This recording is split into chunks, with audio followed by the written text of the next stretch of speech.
Good day, I'm Lisa Rowe and this is your JIS News for Thursday, March 6, 2025.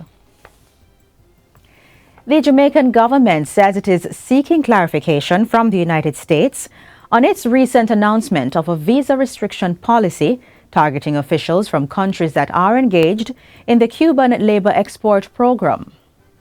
The announcement was made recently by the U.S. Secretary of State Marco Rubio and includes foreign government officials and their families from countries involved in Cuba's Overseas Medical Mission program. Minister of Foreign Affairs and Foreign Trade Senator Kamina Johnson-Smith says this development is concerning given the positive impact of Cuban medical practitioners across the region. She says Jamaica and other heads of CARICOM countries have reached out and are awaiting response from their U.S. counterpart. In the meantime, the Jamaican government is also examining the operation of our system.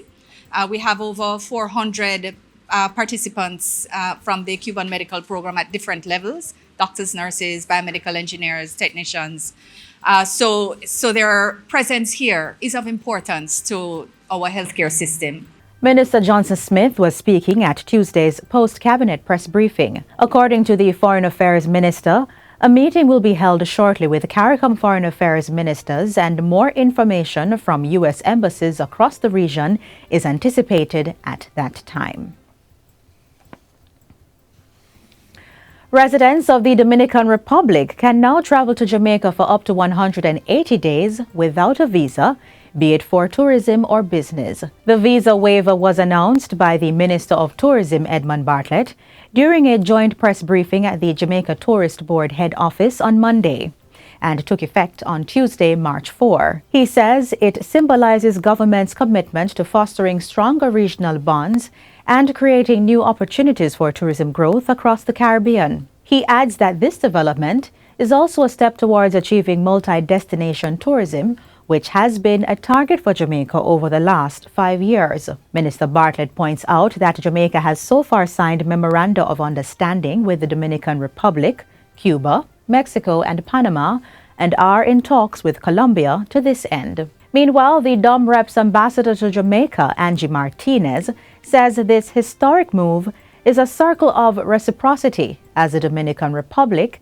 has allowed free movement of Jamaicans to the country since 2007. She expressed gratitude to the Jamaican government and said the decision was indicative of nearly 2 decades of diplomatic work. The Jamaica Urban Transit Company, JUTC, has unveiled its new smart fare system, which seeks to improve operational efficiency and eliminate the need for cash transactions. The system, which uses state-of-the-art technology, was launched at the Halfway Tree Transport Center on Tuesday. It marks a transition from a card-based transaction system to an account-based one, eliminating the need for specialized equipment to process cards and top-ups. Minister of Transport Darrell Vaz explains that with the addition of a smart fare mobile app to come on stream soon, this will make it easier for commuters to add funds, check their balances, and even pay fares. Smart Fare is cloud-based and accessible via any web browser. This means vendors can now access the system through PCs, tablets, or their mobile devices, expanding availability and making transactions more seamless. With multiple top-up options at the JUTC ticket office, external vendors, the upcoming mobile app, and even though third-party payment systems, commuters now have greater flexibility. By significantly reducing cash handling, the smart fare system also closes loopholes that allow for revenue loss. This ensures that every dollar spent by a commuter goes towards improving services and expanding the JUTC network. The JUTC has outfitted all its buses with the smart fare systems, and since the start of February 2025, the bus company has activated 39,305 cards, catering to various categories of commuters. Tuesday's launch also introduced the JUTC's Ride Right with Smart Fare public education campaign to encourage better and responsible commuting habits. The National Water Commission, NWC, has initiated emergency rehabilitation works at the Greater Portmore sewage pond to address the severe challenges affecting residents, students, and businesses in the area. Minister without portfolio in the Ministry of Economic Growth and Job Creation, Matthew Samuda, made the disclosure following a tour of the facility earlier this week. The current condition of the western sewage ponds has led to intolerable conditions affecting citizens living in proximity and students of Greater Portmore High School. Minister Samuda says the western ponds will require a similar level of upgrade as was done at the eastern sewage ponds in 2022 at a cost of $935 million. The full scope of the emergency works is anticipated to be completed within 3 weeks. We'll be desludging the ponds and installing 3 aerators over the course of the next week and a half.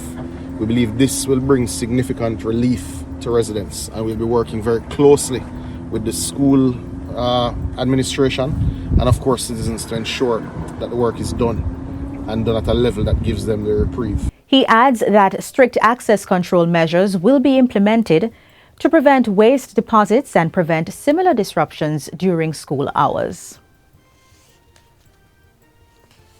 Cabinet has approved the members of the Sexual Harassment Tribunal, which will have the authority to hear complaints and resolve disputes related to the Sexual Harassment Protection and Prevention Act. The law was brought into operation in July 2023. Minister of Culture, Gender, Entertainment and Sport, Olivia Grange, named the 14 tribunal members during this week's post-cabinet press briefing at Jamaica House. The executive membership, Mr. Ferdinand Algernon Smith, retired Court of Appeal judge, and he's the chairperson. Ms. Indira Persad, attorney at law, deputy chair, and Mrs. Karen Campbell-Basco, attorney at law, also deputy chair. The other members include attorneys at law Kadra Folks, Debbie Ann Brown Salmon, Karen Thompson Wilson, and Shanique Rose Clacken. Supreme Court mediators Camille Lee, Claire Pamela Miller, and Cavell Campbell will also serve. They are joined by Industrial Relations Consultant Donald Roberts, Senior Industrial Relations Officer with the Jamaica Civil Service Association, Junior Latibudaire, President of the East Jamaica Conference of Seventh-day Adventists, Dr. Merrick Dale Walker, and Reverend Dr. Devon Merrick Dick. And finally, Prime Minister Dr. Andrew Holness says acknowledging the strength and resilience of Jamaican women is more than just a courtesy, but a reaffirmation of government's commitment to supporting women's empowerment. Speaking on Tuesday at a special hosting of the post-cabinet press briefing, Dr. Holness recognized the 5 women who are part of his cabinet. The gesture was a pre-observance of International Women's Day to be officially celebrated on March 8. Prime Minister Holness points out that 38% of the Senate is comprised of women, and 13 of the 17 females in the House of Representatives are in his administration. It is a demonstration of the progress that the nation has made, particularly by supporting and empowering women. And as Prime Minister, I am proud to stand at the helm of a government that recognizes the vital contributions of women to the success of our country. The Prime Minister also highlighted that under his leadership, the country's first female ministers of Finance and Foreign Affairs, Cabinet Secretary, and Chief of Defense Staff for the Jamaica Defense Force have been appointed. These women are leaders, decision makers, and trailblazers. And they have done an amazing job in uplifting people. Their dedication and service inspires us all. And that's it for JIS News Today. I'm Lisa Rowe. Thanks for watching.